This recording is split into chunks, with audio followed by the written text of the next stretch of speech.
Welcome to an evening with Terence McKenna, Unfolding the Stone, Making and Unmaking History and Language, being held Saturday, June 1st, 1991, in Los Angeles. This is tape TMK 91-1, tape 1 of a 2-tape set. Just a couple announcements. Lux Natura is being phased out slowly. So if there's anything that you people want that they have, tonight's the night to get it, because it's all here in one place at one time. It will still be available through your normal channels, but this is the time to get it. Also, conference recorders are here, and they're doing duplications of this talk on site. He's an old friend of all of ours, so I'd like you all to welcome Timothy Leary.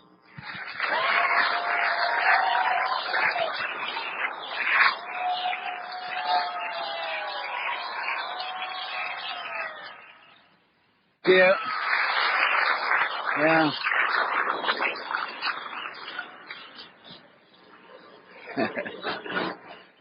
I, for one, am overjoyed to be here.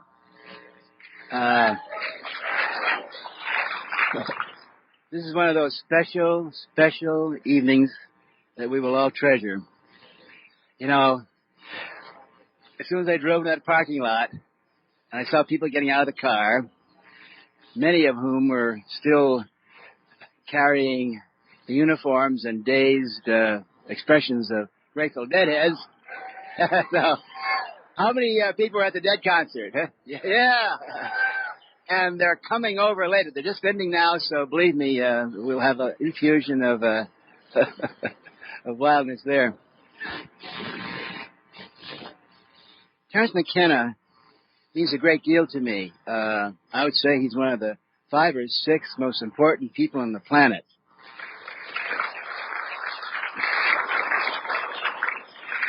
I can't even think of any others.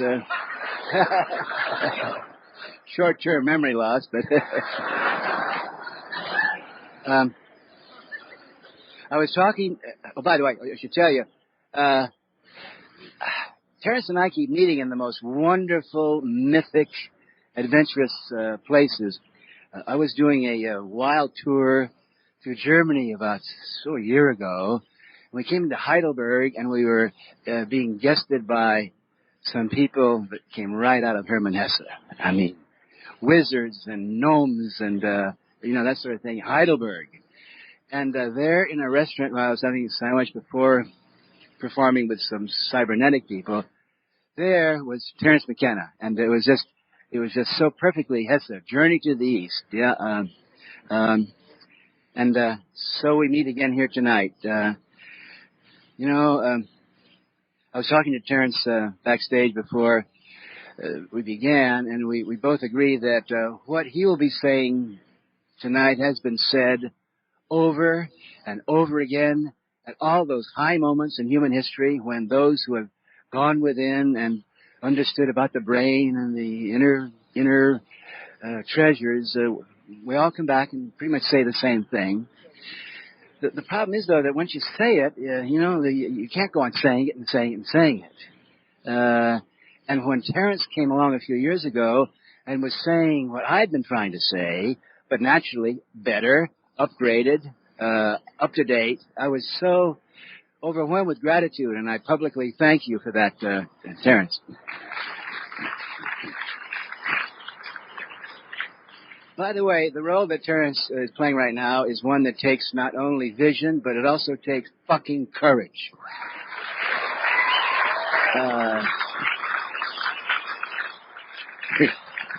We were saying backstage that Terence and I are a small group of philosophers who make our living not in the ivory tower, if you call it living, but just speaking it, chanting it, raving it, ranting it, and no one has ever done it with more poetry and elegance than the speaker tonight.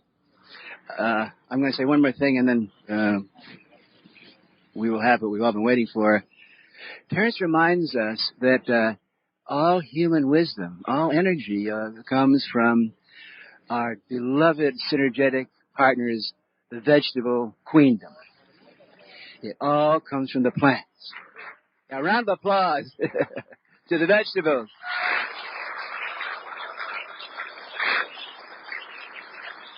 Now, we all know that the human body, we have to have food. It comes from vegetables. We have used vegetables over the years, the essence of vegetables in the form of wood to develop fire, gas, oil, and so forth. Oil, by the way, is the number one crack addiction of the modern industrial society. But what we forget and what we look to Terence for tonight is to be reminded that plants have given us an even more important gift. They give us the gift of vision. They give us the illumination. And throughout human history, there are the Eves and the Pandoras. Usually it's a woman who takes this wonderful vegetable and gives it to humanity and says, be illuminated. And now, for our illumination and our pleasure, please join me in welcoming Terence McKenna.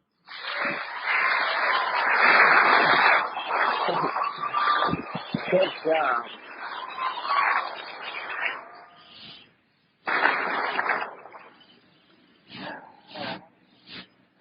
Well, I want to thank Tim. That was a wonderful introduction. I'm sure I know I wouldn't be here tonight if it weren't for Tim Leary. He was the pathfinder. He cut the way through the woods.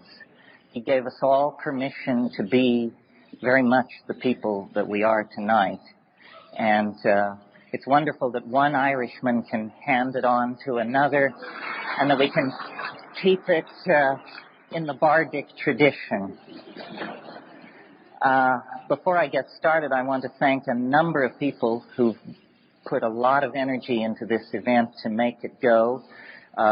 Steve Marshank promoted and organized this. He's been at it for months and months. Roy Tuckman, Roy of Hollywood, and Diane have supported me and given generously of hundreds and hundreds of hours of airtime to put these psychedelic ideas across. And believe me, you hang your ass out to dry when you take this position. Tim mentioned courage. Nobody has had the kind of courage that Roy and Diane have had to push that message into this town. So we salute them. And Eric Alley did the wonderful poster. He's done them for these events for years. He's a beautiful artist. Christian Duffy and Jim Essex are here to see that you find your seat and stay in it. And we thank them for that. And last and certainly most importantly, Kath Harrison McKenna, my partner in building the dream of Botanical Dimensions. I sit up here and take the limelight and the glory. It's Kath who fashioned Botanical Dimensions into the functioning entity that it is. She manages it from day to day. We had a $51,000 balloon payment that I talked to you about in Port Hueneme. It's paid off. It's finished. The land in Hawaii will forever be dedicated to the preservation of plants with medical significance and significance to the human family, and that credit all goes to Kath. So let's hear it for her.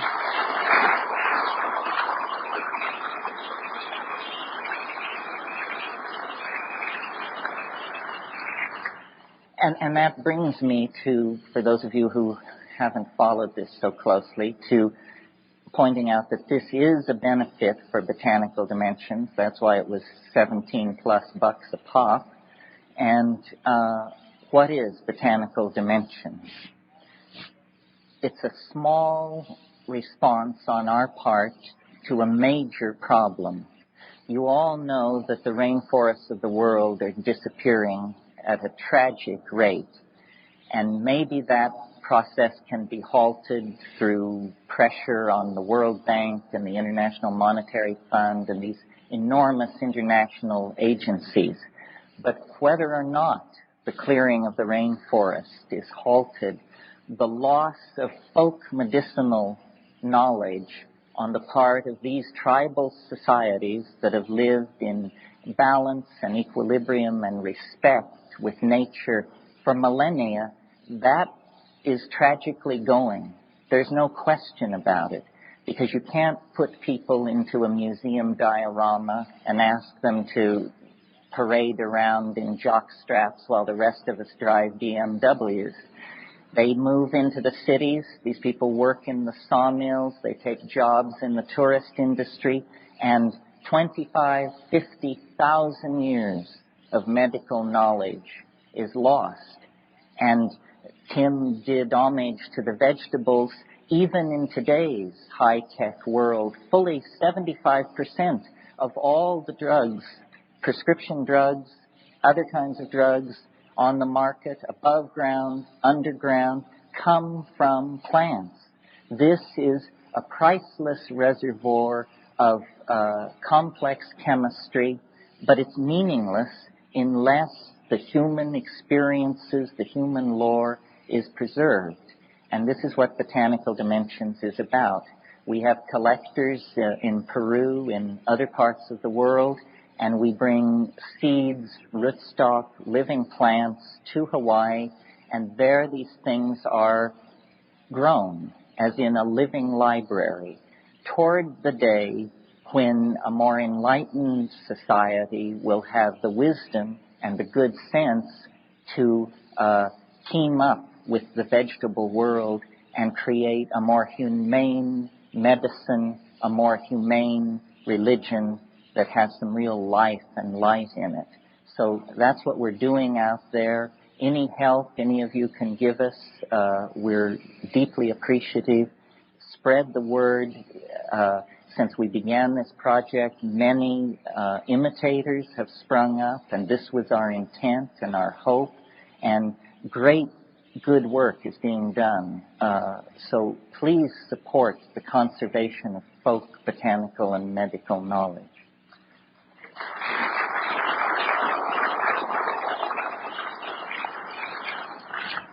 So then, before I dig into this, let me just explain how it'll work. I'll talk for a while, then there'll be an intermission, and then we'll come back, and given however much time is left over, why there'll be a Q&A, and we'll have a mic for you to line up behind. Okay. All right. First of all, thank you all for being here. I know we're up against the Grateful Dead, my favorite band. I'm going to quote them repeatedly. It's 1,000 to 1 chance that this would happen, and it just shows the world is stranger than you can suppose. So, the name of this talk is Unfolding the Stone, and I wanted to talk about this. It's a departure for me because I think we've just been through a real hammering over the past 10 months.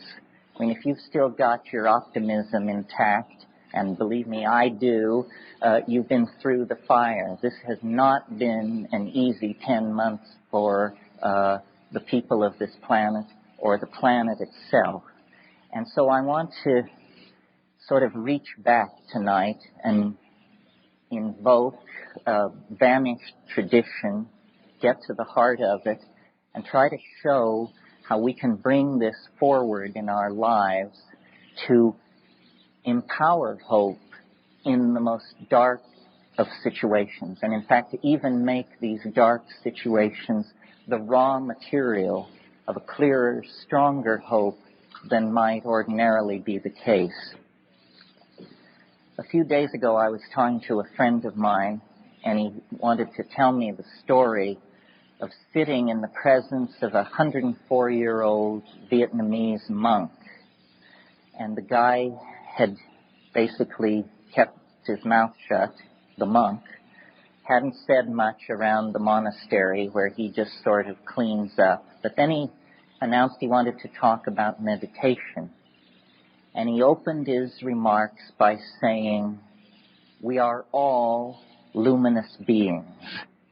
Why then do we not appear before each other radiant in our illumination?" And this is the conundrum of life. This is the problem. It was T.S. Eliot who said, between the idea and the reality, between the motion and the act, falls the shadow. And why is that? As psychedelic people, this is the problem that we grapple with in our own lives and when we look out at the world. You've heard me say many times, we have the vision, we have the money, we have the technology, but why can we not then appear before each other as radiantly luminous beings? And why cannot we reclaim our planet from toxification, disease, overpopulation, bonehead politics? You know the list. What's the hang-up here? What is the problem? Why is perfection so distant? Well, what I've learned from life and vegetables and travel and books can be summed up in two Greek words. It's the central message of the philosopher Heraclitus. And he was always my favorite philosopher, but whenever I would read about him, he was called the crying philosopher. And I had to live to be 44 years old to understand the poignancy of Heraclitus' message. He said, in a nutshell, Pantit Rea, all flows, nothing lasts, nothing is permanent. And this is the hardest message life has to teach. Because what it says is, your joy is transient, your anguish is transient, your fortune, your home, your dream, your moments of great ecstasy, your moments of great insight, your moments of great empowerment, everything is flowing through your hands at the moment that you are aware of it. William Blake, who in a way set this engine going a couple of centuries ago, said, what is the price of experience? Is it bought for a song or wisdom for a dance in the street? No. It is bought with all that a man has. His wife, his home, his children. Now, this is not a pessimistic message, and William Blake was not a pessimistic guy. He was the same guy who told us that if we could but cleanse the doors of perception, we would perceive the world as it is, infinite, in a grain of sand. How can we take this poignancy, this sense of impermanence, and weld it into something which is paradoxically indestructible and has meaning in our lives and gives us not only the strength to carry on, but the power to be exemplars, the power to stand up before other people and let them then feel the power of vision in the paradox of permanence in the face of the need for indestructibility. Well, to answer that question, I felt that we had to leave the narrow confines of 20th century thinking, and we had to reach back into the byways of human thought that have been, by most of us, somewhat passed over and forgotten, because after all, modern life makes great demands on us. It's enough to just keep your checkbook balanced and your insurance paid. We can't all spend our time delving in the libraries of the noetic and gnostic and hermetic and magical traditions. But I thought it was worthwhile to talk to you about this tonight because we have been through such a difficult 10 months. And it was also Heraclitus, the all flows guy, who said, all is war, all is war. And what he meant was everything occurs in the presence of its opposite, and out of that there is generated the friction, the heat, and the light that all comes together in an indissoluble package as part of life. So what I want to talk to you about tonight, and how it relates to unfolding the stone, is the notion of alchemy of all things. Alchemy, as I'm sure many of you know, is really the secret tradition of the redemption of spirit from matter. But many of you may imagine that alchemy is simply a discredited pre-scientific obsession of unbalanced minds interested in changing base metals into gold, lead into the stuff of commerce.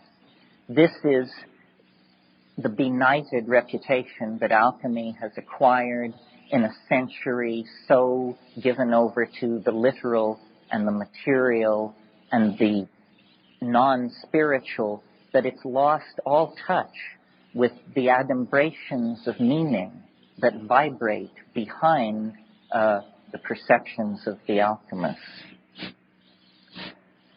The central conception of alchemy is the conception of the philosopher's stone. What is it? It's the universal panacea at the end of time. It's the chocolate cake that your mother made once a week when you were a child. The panis supersubstantiales. It's all things to all men and all women. If you are hungry, you eat it. If you're dirty, you shower under it. If you need to go somewhere, you sit on it and you fly there. If you have a question, it answers it. It's something that the human mind senses in itself and related to, invoked, worshipped over centuries before the slow rise of the patriarchy and rationalism and materialism turned it into a myth, a fairy tale. It is not a myth or a fairy tale.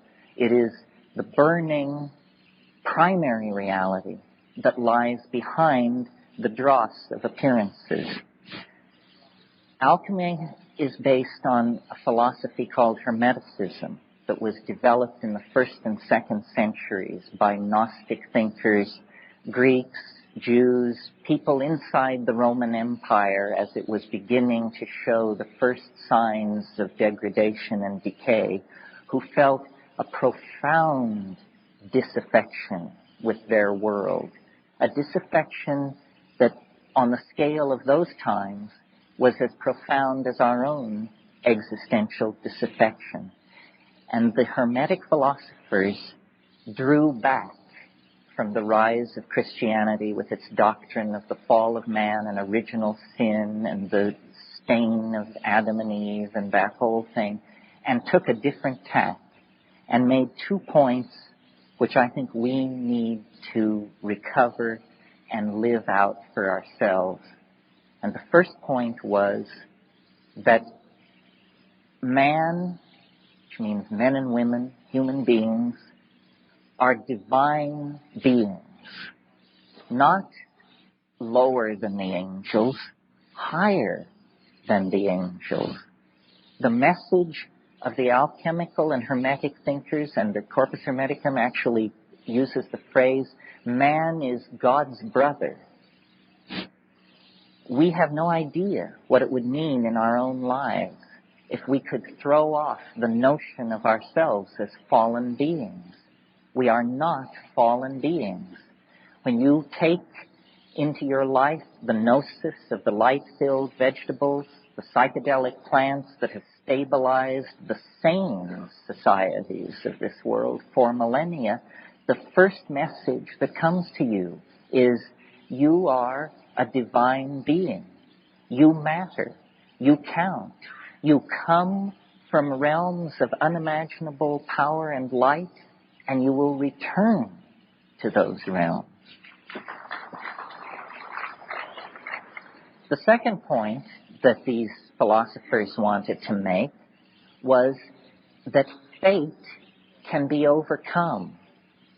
fate can be overcome. Now, for the Greco-Hellenic world, what that meant was the starry engines of the machinery of fate that they saw strewn across the night sky, because they were intensely aware of the power of the zodiac, the stellar shells inhabited by demons that extended out to the unimaginable imperium of the All-Father that was beyond fate.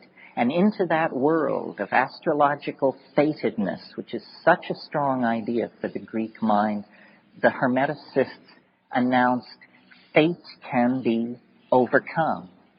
And they had a novel answer for how this could be done. It can be done through magic, a word not often enough heard in the present world. The overcoming of fate is achieved through magic, and then the stellar machinery becomes not an invasive force into one's life, but an empowering force. Now, some of us may believe in astrology and some of us may not. We are all strongly influenced by the notion of fate, of our powerlessness in an existential world. Jean-Paul Sartre said nature is mute, and we, embedded in the media-dense, message-dense, programming-dense matrix of these hyper-societies that we have created, often feel, I think, like hapless atoms, running endlessly according to the blueprints and programs of unseen masters, whether it's the banking industry, Madison Avenue, whoever. We tend to disempower ourselves. We tend to believe that we don't matter. And in the act of taking that idea to ourselves, we give everything away to somebody else, to something else.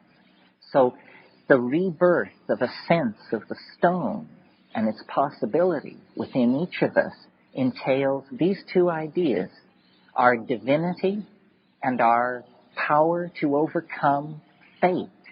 There is no inevitability in our lives unless we submit to the idea of inevitability and then give ourselves over to it.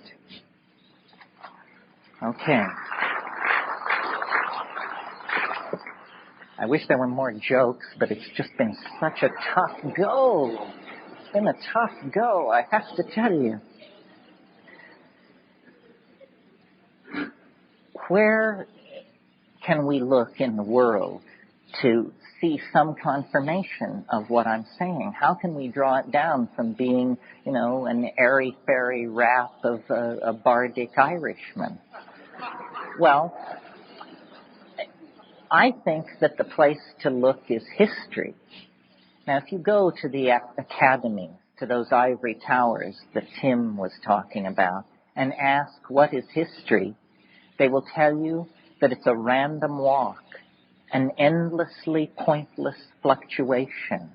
Empires rise and fall, migrations of people come and go, that it is essentially meaningless. I don't believe this. I don't even think there's strong evidence for it. Because what I perceive when I look at the world, not only the world of history, but the world of nature, out of which history has emerged, I see novelty, something wonderful, maddening, paradoxical, and ever increasing, ever more conserved. Every iota of novelty that comes into existence is somehow saved and passed on. That's why when we walk or drive down Melrose, we see Egyptian fashion motifs. We see fashion statements drawn from the 14th century, the 2nd century, Assyria, Egypt, Angkor Wat. All of the novelty of history coalesces in the living moment. It's always been that way. Every society in the moment of its existence has lived as a resonance, a completion, and a distillation, good alchemical word, a distillation of what has preceded before. And so the alchemical idea that spirit can be redeemed from matter begins to get teeth when you connect the idea of spirit up to the idea of novelty, which has not ordinarily been done. But, novelty is the life of the party, and the life of the party is to be high-spirited. And this is what we need to focus on as the thread in the dark labyrinth of the prison of the material world that can lead us back to the light. The universe is an engine for the production of novelty. It always has been since the first moment of the Big Bang 25 billion years ago. Simpler states have been replaced by more complex states, which have then set the stage for yet greater complexity. Well, the drift of this, then, is that the emergence of language and tools and culture and higher ideals like courage and love and self-sacrifice, these are not flukes, sports, mistakes. These are further steps along the way in the process of the great alchemical furnace of being, heating and casting and dissolving and recasting and purifying and recasting alchemical gold. And so, hard as the world may appear, dark as the hour may appear, in reality, we exist in a dimension of greater opportunity, greater freedom, greater possibility than has ever been. The challenge, then, is to not drop the ball, is to know this and to act on it and to slough off all the leeches and backhandlers and weasels and crypto-fascists who want to deny that and turn man into a machine for their own purposes. Alchemy has always perceived this and has delineated stages in the transformational process. And these stages are worth talking about, not in the details, but in the two bipolar states which define this. They used a bastard Latin, and they called them the nigredo and the albedo. The nigredo is the precondition for transformation. And what is it? It's shit. It's detritus. It's flotsam. It's debris. It's being HIV positive. It's being deep into your fourth marriage and sinking fast. It's bankruptcy. It's, serum hepatitis. It's the inevitable dark night of the soul that comes upon us. And these dark nights of the soul come upon all of us. Nobody gets through this world without a little dung raining down on them. Believe me. I mean, you may evade it for decades, but then there'll be a knock on the door. It's said that the millstones of fate grind slowly, but they grind exceedingly fine. So what do we do with that? Well, the answer is we welcome it. This is what the alchemists awaited. The nigredo, the prima materia, the dark matter, the chaos that is the precondition then for redemption. And God knows we've got lots of chaos right now. I mean, we have war, famine, revolution, millions of homeless people on the move. The nation state is dissolving. The relief agencies of the world can't keep up. The various secret societies, mafias, and cabals that have always tried to tie us into chains, they're all working overtime. We are in the nigredo condition. Hallelujah. This means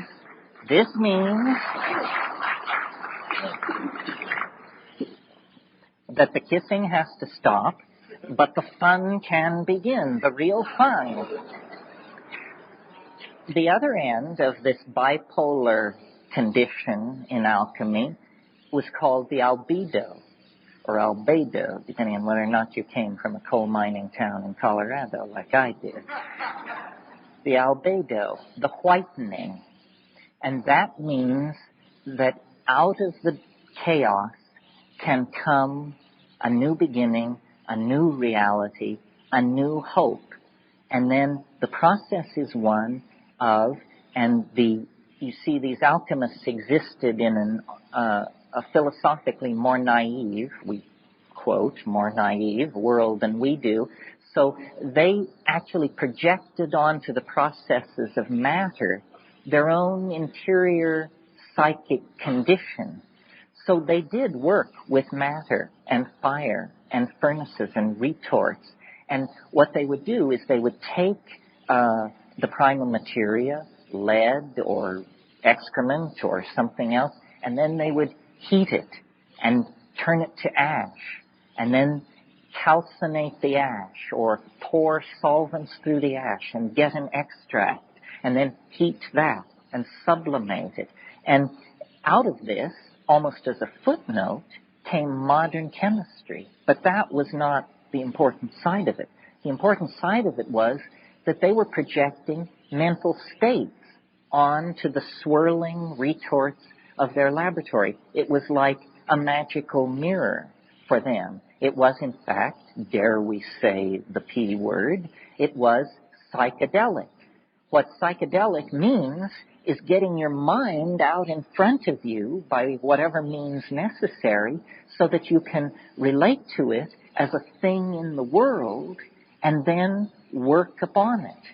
So from the nigredo to the albedo, there were a series of these stages. Now, I said a few minutes ago that magic was the key. And by magic, I mean the reclaiming and the reconstruction of language to a sufficient degree that it becomes at first possible, then probable, then inevitable to each one of us that miracles can happen. Miracles can happen. The Grateful Dead have a song, "We need a miracle every day." We do need a miracle every day. Well, is that too tall an order? I don't think so.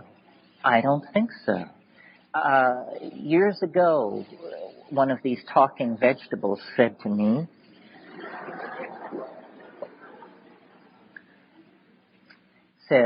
mind conjures miracles out of time. Out of time. Time is the primal materia on which the alchemical process works.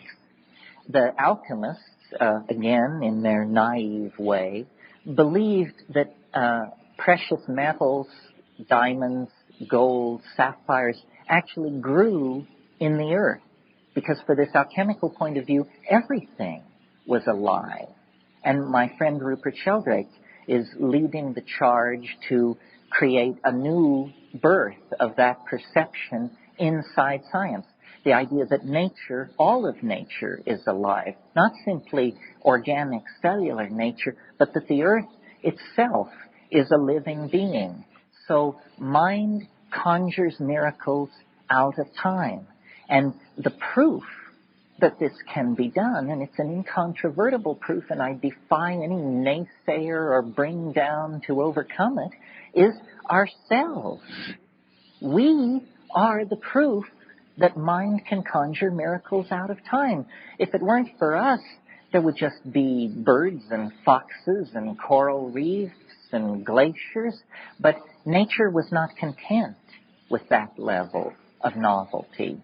1,000,000 years ago, 100,000 years ago, nature grew discontented and said, let's raise the ante. Let's go to higher stakes poker in this planetary game. Let the monkeys speak. Let them build fires. Let them elaborate tools. Let them march forward onto the stage of creation. And remember, I said the Hermetic faith was that humankind could act as the brothers and sisters of God, not motes in God's creation, but co-partners in the invocation out of being of yet greater novelty. Why? For play, for fun, just the cosmic madness of it all, the pure cussedness of it all, to raise the stakes higher and higher and higher. Now, I keep going back to this thing of can it be done, because I want to convince you, because I'm so certain. I love Herman Melville and his rhetoric. And friends of the whale, bear with me. For Herman Melville, the whale was not the endangered creature it is today. It was the dark cosmic god of Christianity that haunts us and tries to pull us down. And there's a wonderful speech in Moby Dick where Starbuck, the first mate, you remember, wimpy little Starbuck, he stood for Christian right reason. And he says to Captain Ahab, to seek revenge on a dumb brute seems blasphemy. And Ahab says, blasphemy, Starbuck? Speak not to me of blasphemy. I would strike out the sun if it insulted me. For could it do that, then could I do the other. For there is ever a sort of fair play. And that's the point of that rap. There is a sort of fair play. You've been told from the cradle that the deck was stacked against you. Fall of man, original sin, so forth and so on. It's bullshit. It's absolute bullshit. There is a sort of fair play. And if you can get in touch with that in your life, you know, when Muhammad wouldn't come to the mountain came to Muhammad. That's fair play.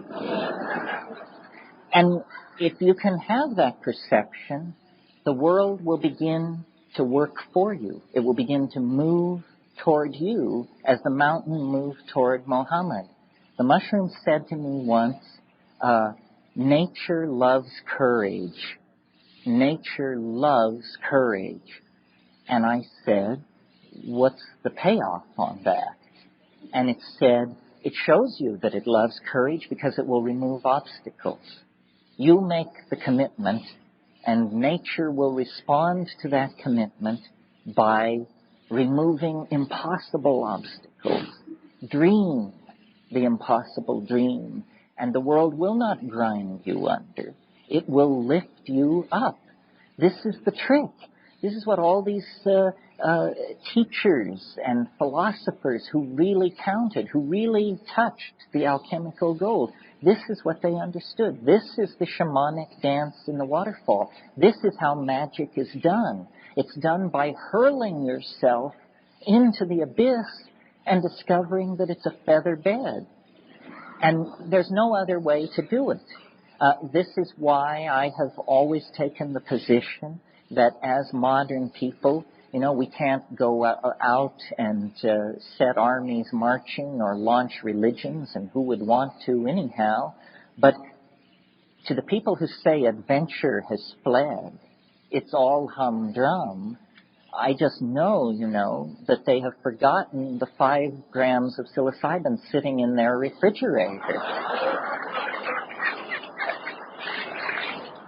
I mean, Magellan may have had excitement rounding the Horn, but you in your living room later tonight can put him in the shade if you have the courage to do the things that are necessary to do. And we know what they are.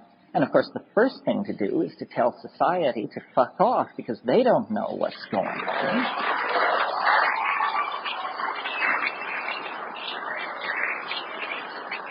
This is a matter between the person and the plant.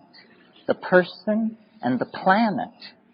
And all the detritus of history, all the games that people have tried to lay on you, they just want to get you down in the ditch that they're in. We know this because Aboriginal societies have never broken the faith. The living gnosis is still there. Not for people who paint themselves blue and dance around buck naked, but for us as well. But it takes an act of courage, not a weekend at Esalen, not a trip to the ashram where they tell you that if you'll sweep up for a dozen years, then they'll hand on a whammy.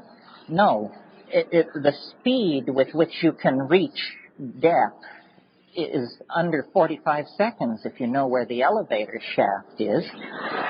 And you do. I don't have to tell you. I've been telling you.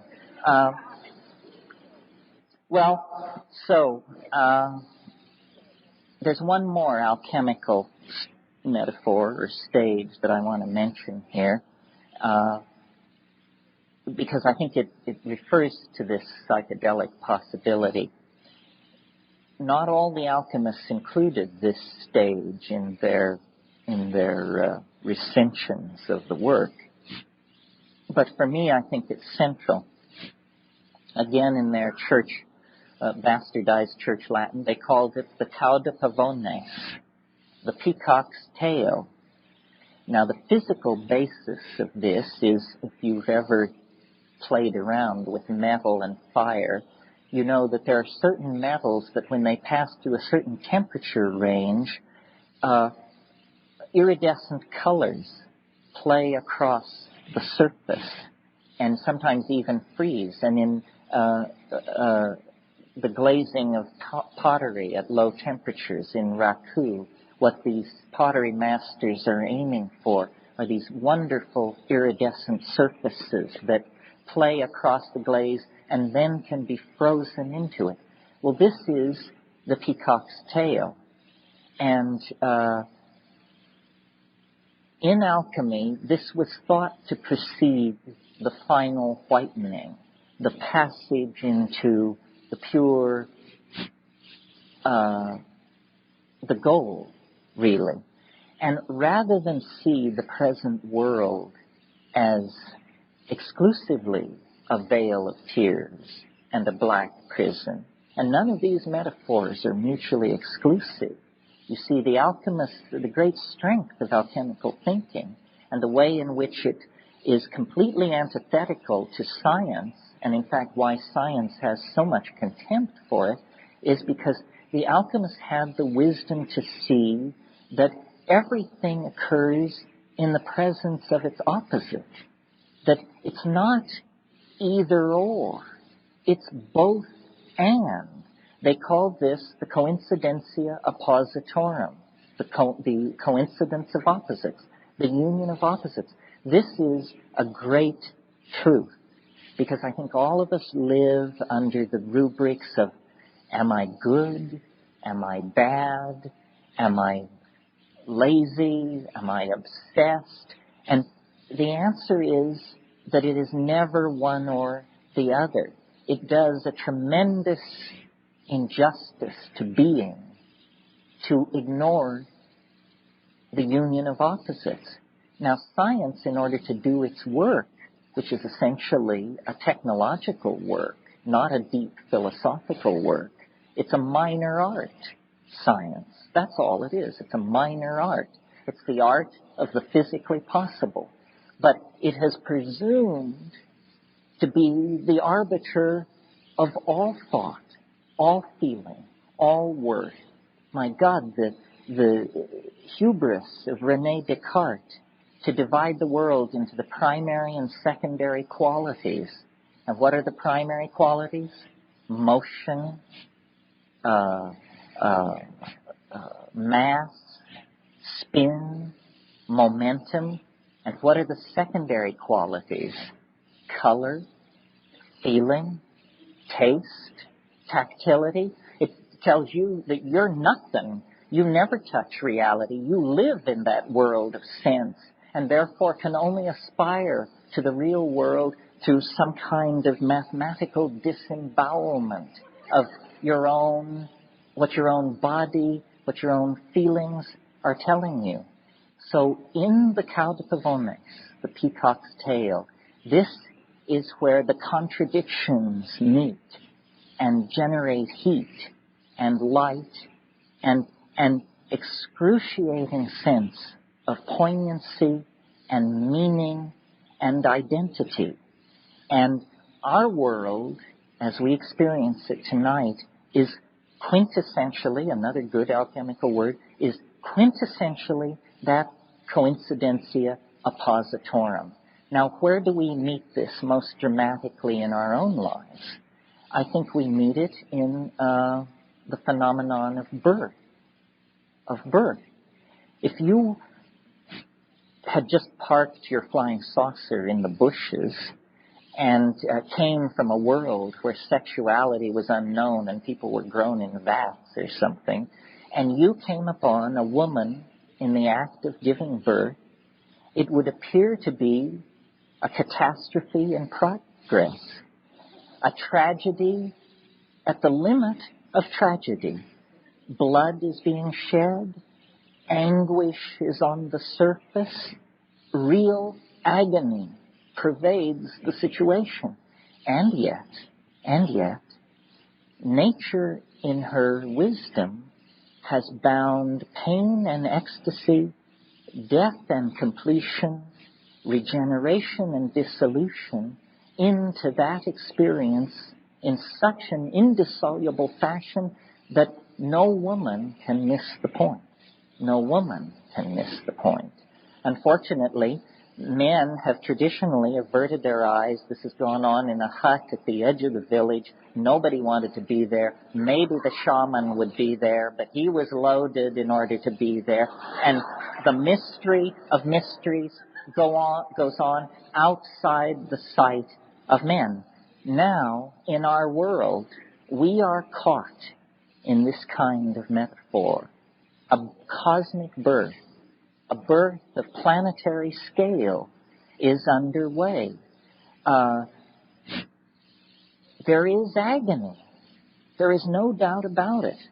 I remember an embryologist who once taught me pointed out that the fetus in the womb is literally sculpted by the hand of death, that the immature hand of the fetal organism is a webbed claw, and that it isn't that the flesh retracts to form the human hand, it's that the cells in between die and slough off into the amniotic fluid and are carried away.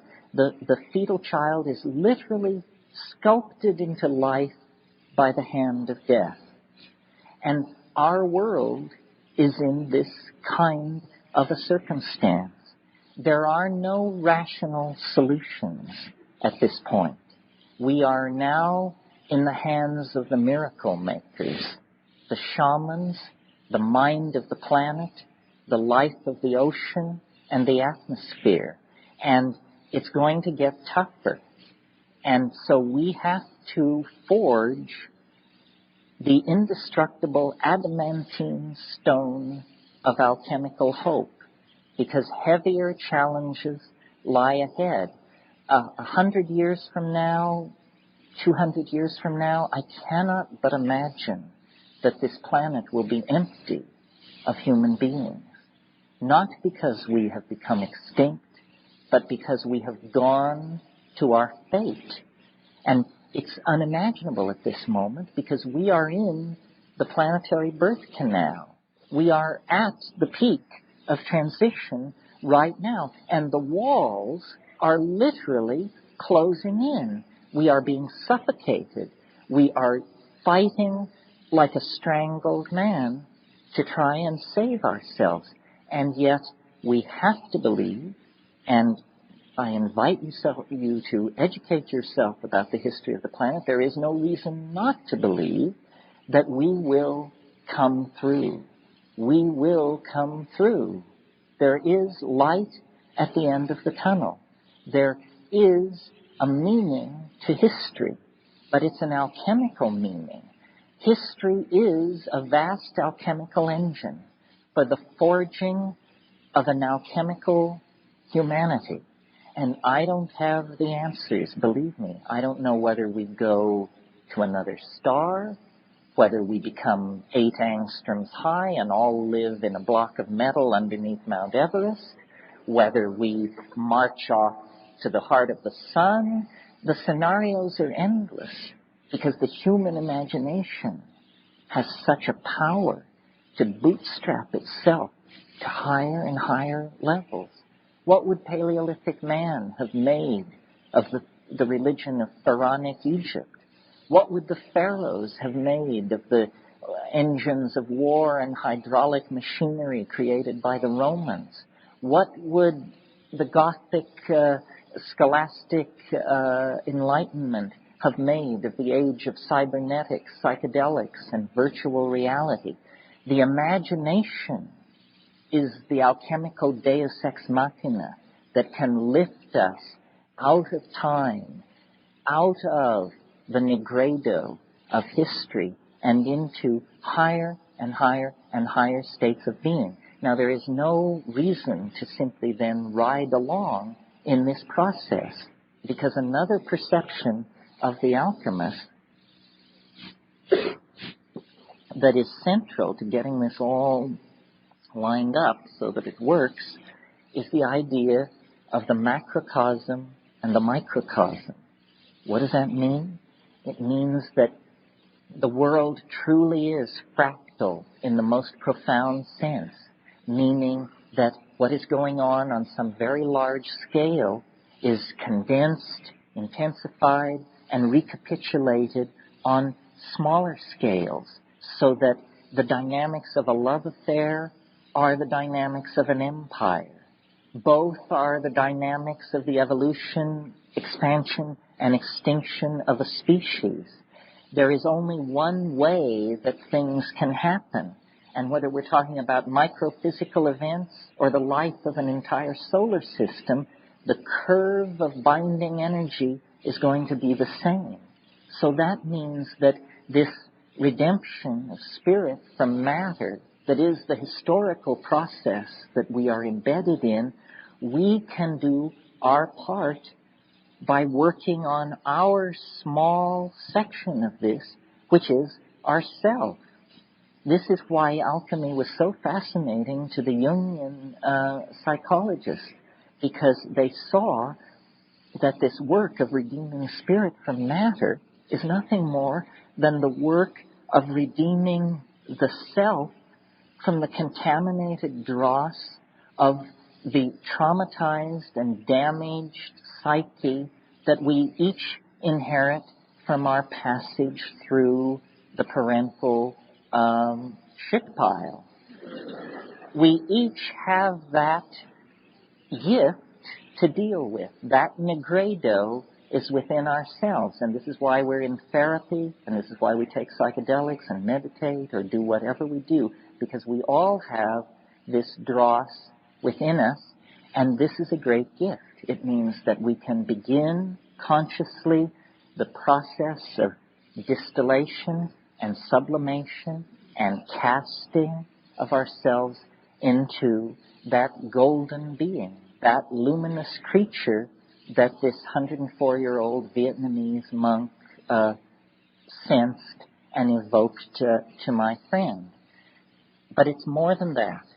We do that alchemical work to perfect our own sense of the union of opposites, our own sense of the presence of the living alchemical stone within, in order that we may then participate, act in, and be part of the transformation of the planet. And it is an immense transformation. And there is no reason to doubt it, because the emergence of organic life from what preceded it is as dramatic a miracle as anyone could imagine. The emergence of language from mute bestiality, which is only 100,000 years in the past, is as dramatic a miracle as anyone could imagine. The emergence of a planet instantaneously unified by electricity and media is, and this is only 50, 60 years in our past, it's still going on, is as dramatic a miracle as anyone could imagine. It's absolutely irrational to not be filled with the fire of consuming hope. You just have to overcome the leveling that we inherit from these empty existential scientific ideas. And when we do that and lift our eyes to the real living, spiritually empowered reality that exists in nature, in society, in our lover, in ourselves, then you see that the peacock's tail, the cauda pavones, is a transcendental object at the end of time, an enormous, unspeakable something that beckons across the historical landscape, that casts an enormous shadow that reaches clear back to the earliest moments of the universe, that we have always been in the grip of that iridescent, strange attractor. It has propelled our poetry, our art, our best moments have always been when a tiny scintilla, another good alchemical word, a tiny spark of that alchemical completion burned for a moment in our mind, in our life, in our perception. And we occupy a special position in regard to this. Millions, thousands of generations of human beings have come and gone and could only glimpse this in the ecstasy of eroticism and psychedelic empowerment and ritual magic. But we are the last people. Beyond us lies the mystery. If we have but the courage to move forward into that abyss, to believe that nature will reward the dreamer, then we can complete that wonderful Irish toast which says, "May you be alive at the end of the world." Because it's that close. It cannot wander much longer. All of the preconditions have been met, and the peacock's tail grows daily whiter and more radiant and more brilliant as we sense now, breaking into our dreams, breaking into our waking lives, the presence of this attractor. It has always given people meaning, that we are the privileged inheritors of that meaning, and we have then the privilege of putting it all together in one piece and standing ready at the end of history to go into the mystery and be completed. So that's the end of my song.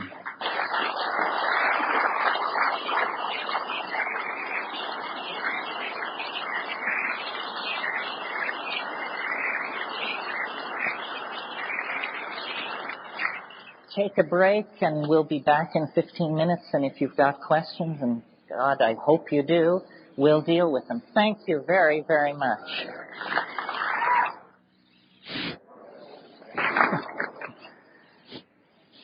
Do you know what insomniac, dyslexic philosophers do?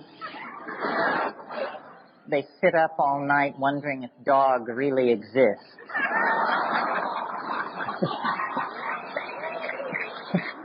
It's also an intelligence test. Also, I'd like to point out to you, just to keep you current, that Nina Graboy, who is an old friend of mine and of Tim's, has a new book out called 1 Foot in the Future. And this is a lady who lived a life that went from the center of Nazi Europe to Millbrook and beyond. And it's a wonderful book. It's out in the bookstores, and I just call your attention to it. Okay, let's have some questions here. Okay, can you hear me? I can hear you. This is not a joke, I'm afraid. I'm more serious again. I believe that among the fundamental rights that people have to fight for self-empowerment, one of them is the right to commit suicide, just like the right to take psychedelics and all that. And I'm wondering if in your world travels you might have come across some wisdom about plants that people have taken for, say, relatively easy suicides, like hemlock, or what you know about them. Well, with your point, I mean, I think people should be free to do whatever they want to do with themselves. The classic answer is obviously the poppy. Opium and its products, this is the modern instrument of dying, is morphine injection unto death. In the Minoan civilization, the fascination with poppies reached such a proportion that when they translated the Linear B texts, at first they took the symbol for poppies as the symbol for wheat, because the tonnage that was being recorded as being produced and used was so huge. So yes, the waters of Lethe, the waters of forgetfulness, the poppy will carry you to the gates of death and beyond, if that's your intent. Now, just back to the issue of empowerment, usually any derivatives of poppy, you have to go through doctors or authorities. In fact, just aside here, people who are dying in the hospitals, I understand, they don't even give morphine anymore. Well, why bother with the derivatives? The poppy grows. It's still a relic, ornamental in many suburban gardens. I noticed in someone's garden recently poppies that had been as expertly etched as if we were on the highlands of Laos. So the gnosis of it hasn't died. You're right that the heroin and morphine are extremely controlled drugs. But again, the poppy is there. Mm-hmm. If I were making drug policy, I would promulgate what I think of as the Vegetable Drug Act and simply say plants are legal. Right. All plants should be legal. People hold up opium as the scourge of mankind, and yet it was used medically for 3,000 years, and it was only in 1603 that the British physician John Playfair was the first person to notice that it was addictive. So it took 3,000 years of using it before anyone actually came to grips with the fact that it was addictive. Can I ask you quickly about hemlock? What do you know about that? About what? Hemlock. I know about it. I think it's a rather painful way to go. Really? Actually, I go back to the opiates. Because some herbalist told me it wasn't. Well, it will deliver you into Charon's boat for sure. But your impression is that it's painful. My impression is that the poppy would be the way to go. Okay, thank you.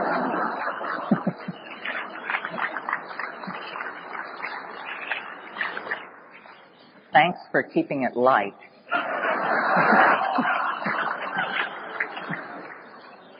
Yeah. Hi, Terence. My name is Joao, and I was born in South America, in the Amazon. And after that, I went to Germany to study chemistry, thanks to Sandoz Basel. And in Germany, I think people think of in a way that you want to educate the society. This is an alchemy society, and in a way, I guess we learn. For example, Jesus Christ was one of the first alchemists, and the Romans tried to make a mock of him because he was saying, they put a sign on the cross saying, INRI, and people said, oh, this is Jesus Nazareth, and it was not. Was the Latin word that we learn in chemistry, was igne, learn in chemistry, was igne natura renovatur integra, means that natura is renovated by fire. So what Jesus Christ was telling to everybody was that we have an aura, like gold, and gold in Latin is aureus. And what we have to do is do alchemy with our fire, with our core, to transmutate the dirty elements we have in our body and transmute our soul and become something more purified. I was really interested. Well, yes. I mean, you make an interesting point. Christ can be seen in this alchemical context, because what he was saying was what I claimed here tonight is the alchemical faith. He was saying that man is divine. This doctrine got raked over the coals by the patristic fathers, but the career of Christ is very interesting because there does seem to be this confluence of elements that hint at a transformation that was not simply spiritual, but that was spiritual and physical at the same time. One of the most puzzling incidents in the Gospels, I can't remember which one it is, but after the resurrection, when the Marys go to the tomb, there's this amazing encounter between the risen Christ and the Marys, and he actually says, "Touch me not, woman, for I am not yet completely of the nature of the Father." But yet he is resurrected. He is speaking. He stands before them alive. But he says, "Touch me not, I am not yet completely of the nature of the Father." So you're right, there is this alchemical suggestion in the life of Christ. The story about Christ that I always like to tell, because it seems to vindicate some of what we've indicated here tonight, it's a wonderful story.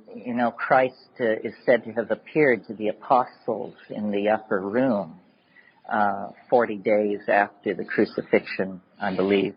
But the apostle Thomas was not present. And so then Thomas comes after this incident, and the apostles gather around him, and they say, "The Master was with us. He came in the flesh." And Thomas says the equivalent of, "You guys have been smoking too much of this red Lebanese that you've been getting." And then Christ comes again. And he says in that incident, Thomas says, "Unless I put my hand into the wound, I will not believe it." And so then Christ comes again to the upper room, and he looks over the assembly, and he gestures Thomas forward. And he says, "Thomas, put your hand into the wound." And so he does. Now, different people have different interpretations of what's going on here. And Thomas is always called then in Christian exegesis, Thomas the Doubter. My interpretation of what's going on here is that because Thomas doubted, he alone of all the apostles touched the resurrection body. He alone was vouchsafed this immense privilege, and it was because he doubted. So it's a tremendous inspiration to doubt, which is what I urge you all to do about this kind of thing.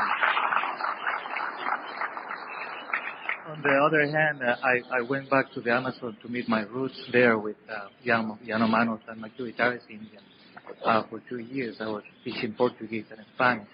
And what I learned from there is that when they take drugs, when they take the herbs, they take it to be good warriors. And that's what my concern in society is right now. That in here we take any kind of substances to the nervous system. We don't understand why we're trying to become a warrior in that way. Well, no, you're right that this Yanomami folkway is definitely about male aggression and this sort of thing. But I also wonder if in that situation they actually encounter the reality obliterating psychedelic ecstasy that comes with those substances, which are DMT specifically, are purified out. No, I'm not. My method is skeptical. It goes back to the Thomas the Doubter story. It's not a cult of the primitive. It's not a cult of that ancient is best. It's a cult of experience. Direct experience is what needs to be empowered, and you have to trust your own intuition. There are horrifying experiences that can come as a result of plant use. In Madagascar, the modern Malagasy Republic, there's not a highly developed psychedelic usage, but they have concentrated on and developed what are called ordeal poisons. And they have about a dozen of these things. And what these are plants that you take the preparation, you believe that you're going to die, you want to die, you beg to die, and you don't die. Instead, you come through it, and then you're so damn glad that you came through it that it's an ecstasy. Just the mere fact of having lived through it, you see. So, isn't it what we have right now with all the ventilator systems? That's right. That's the same idea. Sure. Thank you. Thanks. Hi. Once one has acquired the bundleweed, how does he consume it?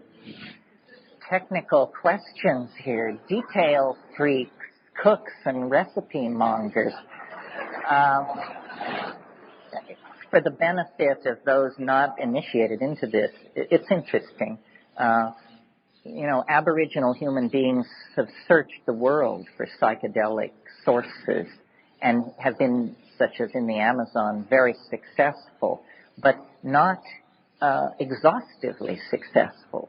So that it's recently become known in the phytochemical literature that a plant, Desmanthus illinoiensis, which this gentleman is referring to, the Illinois bundleweed, appears to have one of the highest concentrations of dimethyltryptamine of any plant that's been looked at, and it has no history of Aboriginal usage. And the question is how to activate this into a usable psychedelic. Probably the way to do it would be to attempt to create an analog to the South American plant drug ayahuasca by combining the bundleweed with a North American source of a beta-carboline, such as harmine, which is what's in ayahuasca. And that would activate it. And the obvious candidate for that would be a succulent plant that grows in the deserts of New Mexico and Nevada, Pergamon harmala. And Pergamon harmala combined with Desmanthus illinoiensis in the correct proportions would probably deliver a stunning psychedelic experience. Would you eat it or smoke it? Drinking. You would boil them together. No, smoking you can't. It's too diffuse in these things. No, you would perform an alchemy. You would boil the two for many hours in a large volume of water, pour off the wash, add new water, boil more hours, pour off the wash, combine the two fractions, get rid of the physical material, and drive it down until it looks like thick coffee. But, don't be consumed by your alchemical investigations. I mean, proceed carefully with this stuff because it's going to work if you get it right. In the absence of a scale, how might one measure 5 grams of dry psilocybin? Spring for the scale.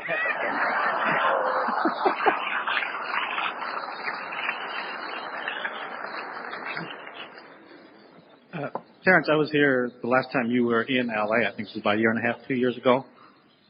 And I mentioned at that time, I felt there was a need for something set up where the in-between times that you aren't here, there could be some interaction between we who are here.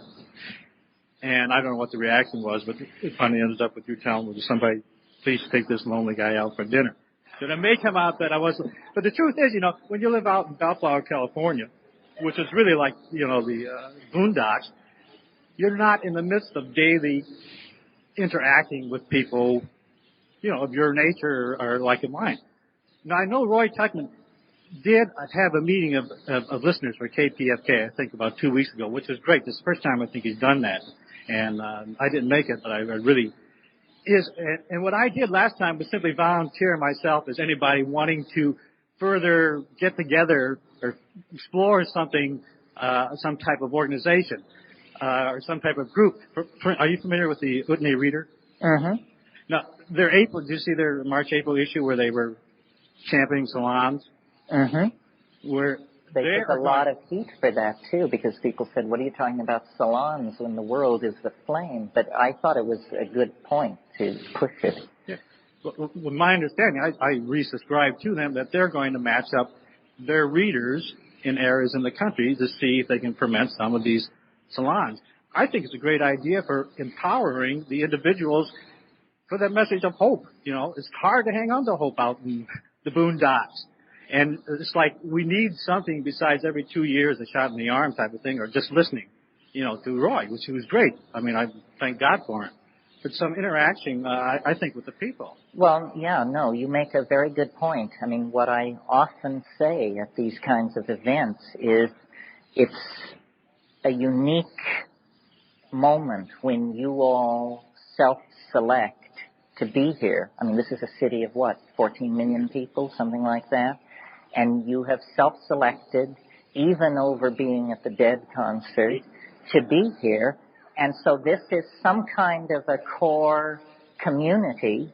And it is true that we look like everybody else. There's no real way to tell. So whatever you need, somebody in this room has it. And we've reduced the problem from finding them in a city of 12 million to finding them in a crowd of 800.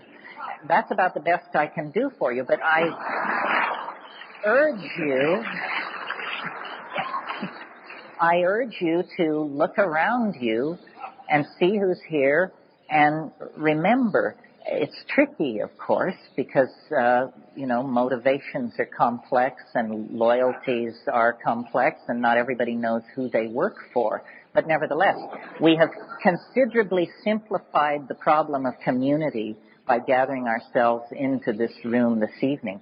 And I don't like these big events because I don't like sitting up here in the light and looking out over the sea of faces. I'm against guruism, leader trips, and anyway, the whole point of this message has to be that it's for everybody. Nobody is special. If it can only happen to some kind of elect, then it's got no impact, no ability to save the planet. It's a human mystery. It doesn't belong to the intelligentsia. It doesn't belong to the wealthy. It doesn't belong to the Irish, regardless of how we kid around about that. It's got to be for everybody. So take this man seriously. Here he is, second year in a row, pleading for community. Somebody take him to dinner. And community is the backbone of the thing. When I first started doing this, one of the most empowering experiences that I could have after talking to a crowd like this is someone would come up afterwards and say to me, I thought I was crazy till I talked to you, till I heard you talk. And what they meant was that they had done psychedelics in the 60s and they had seen the elves and the machinery of joy, but then other people had turned to market analysis and international banking and what have you, and it all seemed to flow away. And so people need to find like-minded people. And as I say, this is about as far as I can go for you, and then you have to do the rest. But this is your affinity group. This is your family. So you have narrowed it down. It still seems to be a little hit and miss. What I did last time, before I sat down, is if anybody was interested, I was going to be somewhere, stand here. And about 14 people, to my surprise, came up, We switched the names and addresses. I mailed out just the names and addresses. I really didn't follow up. And if any of those people are tonight, you need someone better to do a newsletter than me. But I'm willing to support, the people getting together and just be a focus point of them getting together. So I'll stand. Yes, drop this man. He'll be outside. And just explore, how we can get together as more often than once every year and a half or 2 years, and whatever that may take. Sounds good.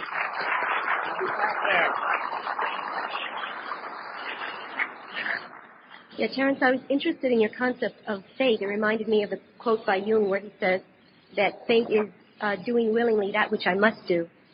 And I was wondering about this concept of fate. You were talking about the Greeks thought of fate as the one thing that you couldn't go beyond. Even Zeus himself was terrified of the fates, the Moira. And the idea of not being able to pass beyond the physical body, not being able to pass beyond boundaries, that we are bounded by fate, even the gods themselves. And yet you were talking about the concept of the alchemist believing about going beyond one's fate. I find this idea very delicious. I thought maybe you could elaborate on the idea of going beyond one's fate or this kind of freedom in the Yes, the way they did it, as I briefly indicated but didn't get into, was through magic. And the kind of magic was the following. It was the style of Renaissance magic that developed in the wake of the translation of this Hermetic corpus. Previously, magic had been sort of as the cartoon image we have of it, the lonely wizard off in the woods grinding up his potions and toads or that sort of thing. But in the Renaissance, in the courts of the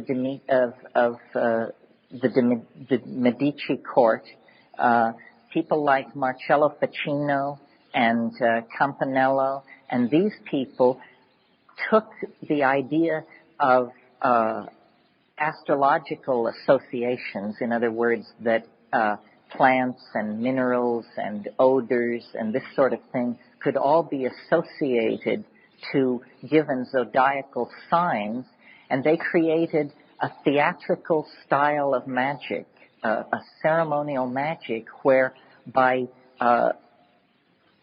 say you wanted to counteract a Saturn aspect of some sort.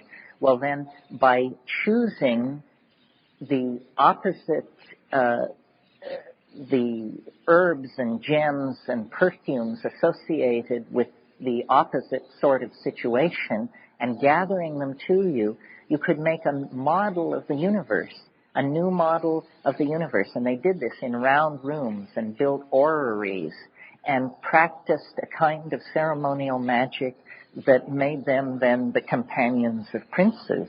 And the dark figure of the lonely magician in the woods was replaced by the Renaissance magus, who was manipulating political realities, counseling popes, and taking magical power into his hands specifically for the purpose of counteracting the machinery of fate. It had to do with this idea of if fate is decreed by God's cosmos, but man is the co-creator with God, then by setting up a magical microcosm, the ordinary asterisms, the ordinary influences of astrology can be deflected.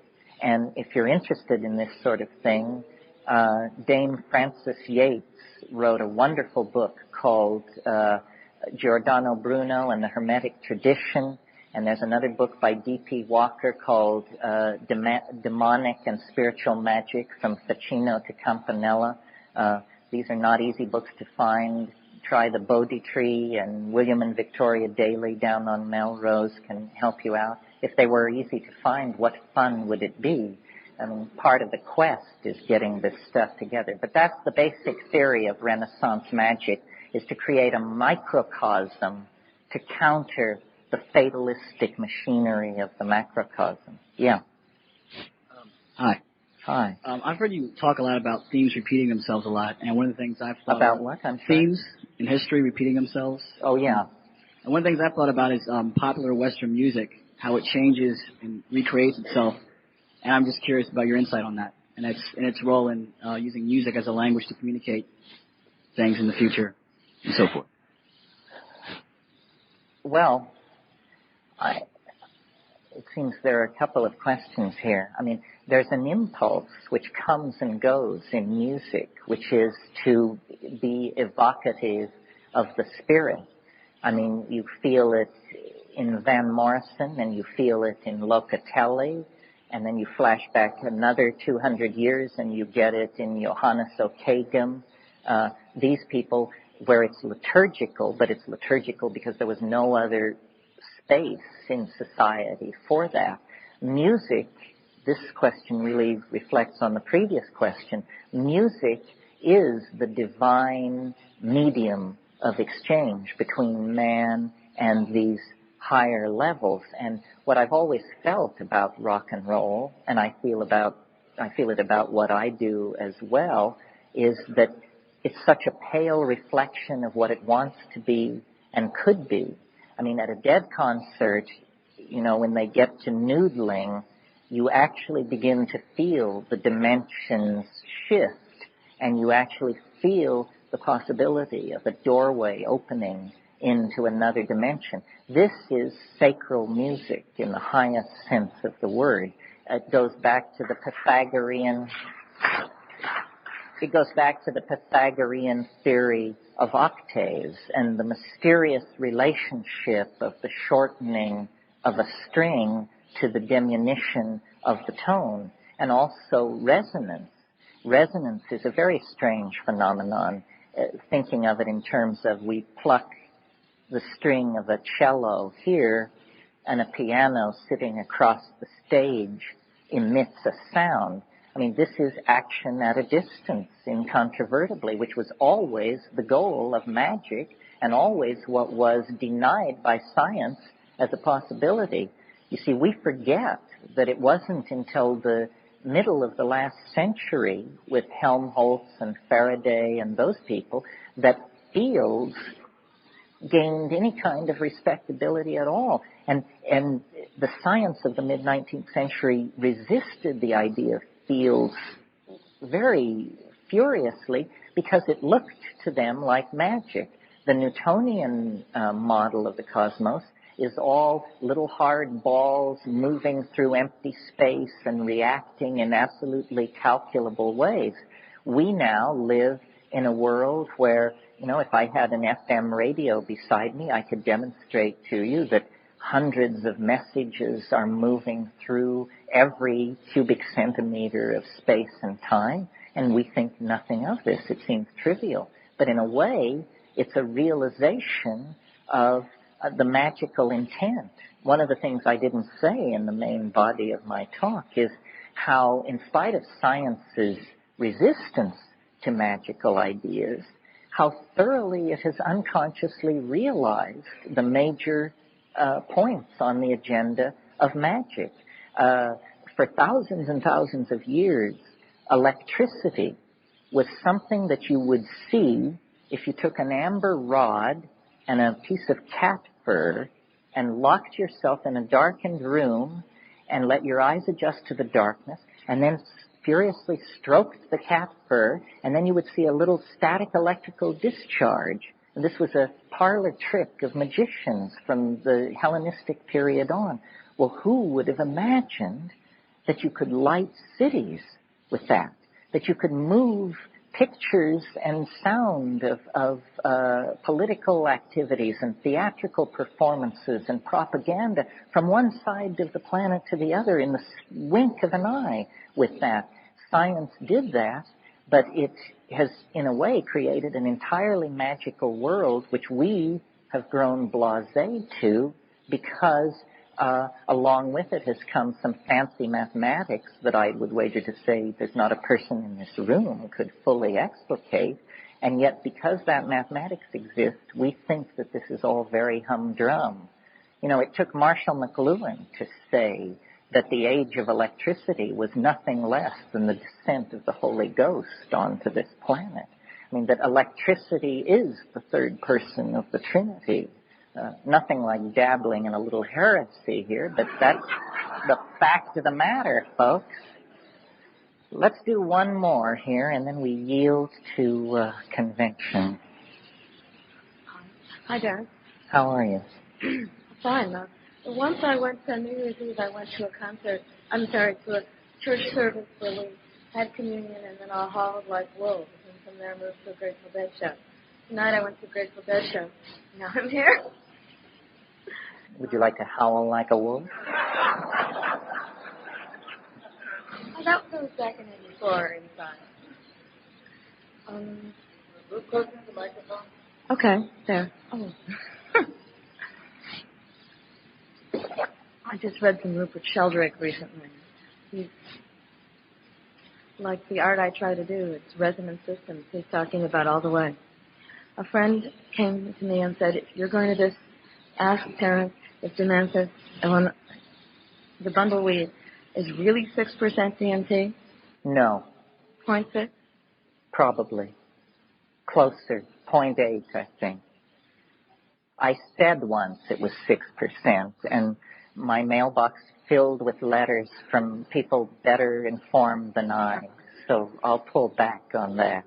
Any references that I can on that quantity? I can't give it to you off the top of my head, but if you talk to me, it's known. I think it's in the Journal of Phytochemistry. But maybe if you talk to the guy who asked the other question, he's well informed. This obscure plant is certainly getting a high profile here this evening. And since Robert brought up the notion of interacting so elegantly, I would be willing to have a salon if someone is interested. And on the net, on internet, or Usenet, I'm USC Bang Coriolis Bang DVAN. Very good. So here's another person interested in building community, and they offer the possibility of another dimension of community, which is a computer networking possibility that preserves the anonymity that is very important to this kind of work. I just want to leave you with one story because it sort of fills out the theme and shows how peculiarly the spirit moves and how the coincidentia positorum is present in so many unexpected situations. I think somewhere in the body of my talk I got to dig in at Cartesian logic or Cartesian rationalism. As you know, modern scientific materialism was founded by René Descartes, French philosopher of the 17th century. But what the historians of science have been at great pains to keep from view is the following story, which is attested to in Descartes' own journal. When he was a young man of about 22 years old, he decided to go soldiering and wenching around Europe, which was something young men of that era did. And he joined a Habsburg army, which was on a mission to lay siege to the city of Prague in Bohemia to suppress what was essentially an alchemical revival. I won't go into the details, but a young prince of the Northern Leagues and his queen, who was the daughter of James of England and was named Elizabeth after her grandmother, had managed to gain control of the empire, had been elected, in fact. He was called Frederick the Elector Palatine. And this Habsburg army was sent to destroy this Protestant alchemical reformation. And it did so, laid siege to the city and killed this young man, and his queen fled to The Hague. And then they retreated across Germany.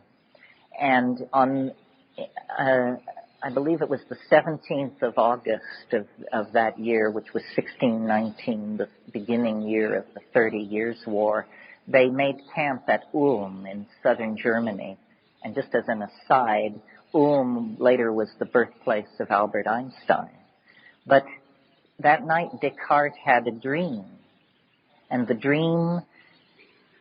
in the dream, a radiant angel appeared to him and said, the conquest of nature is to be achieved through number and measure.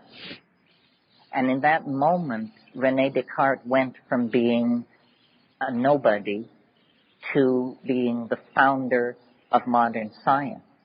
Modern science was founded at the direction of an angel, and the angel showed how it was. And to this day, modern science has made all of its strides through the application of number, mathematical analysis, and measure. That is the secret of the scientific conquest of nature. And it's a secret that was imparted to René Descartes by an angelic entity. So I'd like you to leave this evening wondering, who do we work for? And how does it work? Thank you very, very much.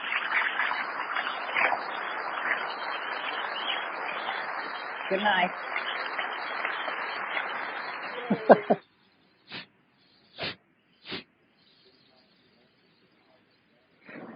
This marks the end of the talk. Thanks for listening.